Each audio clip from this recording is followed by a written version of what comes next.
नमस्कार बंधुगण welcome to education point channel. तेज बंधुगण आपण मन न्यू वैकेंसी नहीं आसी जोटा टीचिंग पोस्ट वैकेंसी अच्छी आप देखिपे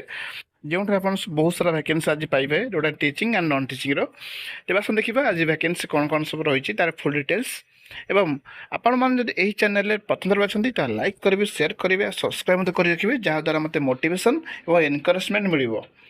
देखो वैकेंसी अच्छी हु कैन अप्लाई तो देखो ऑल ओडिशा समस्ते आवेदन करें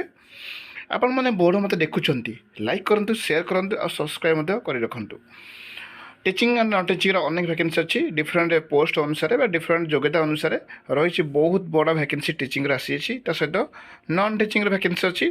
तेज आस देखा यह वैकेंसी योग्यता कौन रोचे क्वालिफिकेशन कौन देखूँ +3 बा पीजी करेंगे ताल सब टीचिंग पोस्ट पर एलिजिबल हो पारे जेहेतु यहाँ बहुत सारा वैकेंसी अच्छी तार डिफरेंट योग्यता रही वैकेंसी आउ नॉन टीचिंग वैकेंसी देखो जोटा प्रोजेक्ट असिस्टेंट वैकेंसी अच्छी एवं अप्लाई अप्लाई प्रोसेस सेमती किसी ना तो ये डायरेक्ट आप सबमिट करेंगे जोटा कि आप कौन सा डेट और टाइम अनुसार तेज आस देखा आर सिलेक्शन प्रोसीजर कौन रोचे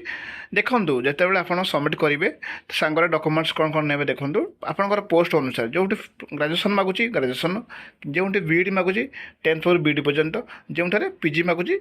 10th पर पीजी पर्यंत सब डॉक्यूमेंट्स आपंकर पोस्ट अनुसार आप जेरक्स कर ने ओरिजिनल जेरक्स कपी सांगर सब ने सब जेरक्स कपी सेल्फ अटेस्ट करेंगे और आईडी प्रूफ रेज्यूम जदि एक्सपीरियंस अच्छी एक्सपीरियंस अटाच करेंगे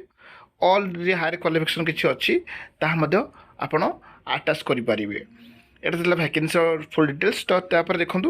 नेक्स्ट चयन प्रक्रिया देखो क्लीयरली मतलब मेंशन अच्छी जोटा कि कैरियर मार्क ता सहित इंटरव्यू ये सब मिसला आप चयन हो पारे। यहाँ आज वैकेंसी फुल डिटेल्स तो आस देखा ये जो वैकेंसी आपण कही रखिली तार फुल डिटेल्स सर्टली आपको देखनी प्रथम देखो जोटा मयूरभंज जिला तरफ रही मयूरभंज जिला तरफ रही वैकेंसी जोटा कि महाराज श्रीरामचंद्र भंजदेव यूनिवर्सिटी तरफ जो आप प्रोजेक्ट असिस्टेंट वैकेंसी देखिपे जो मैंने कनसर्न सब्जेक्ट्स पीजी करेंगे केमिस्ट्री पीजी करते से समस्त एलिजिबल हो पारे जदि से हायर क्वालिफिकेशन अच्छी जमीक नेट अच्छी तार से एलिजिबल हो पारे जहाँ भी आप हायर क्वालिफिकेशन अनुसार आपने चयन हो पारे सहित देखो जो डेट अच्छी 6/8/2026 से डेट आउ टाइम बिफोर टाइम सब पहुँचे सब डॉक्यूमेंट्स जो डॉक्यूमेंट्स आप अलरेडी कही सारी से डॉक्यूमेंट्स सांगे नहीं जी ठीक अच्छे यार फुल डिटेल्स आप डेस्क्रिप्शन पाइबे से देखिए आप सब डिटेल्स जानीपर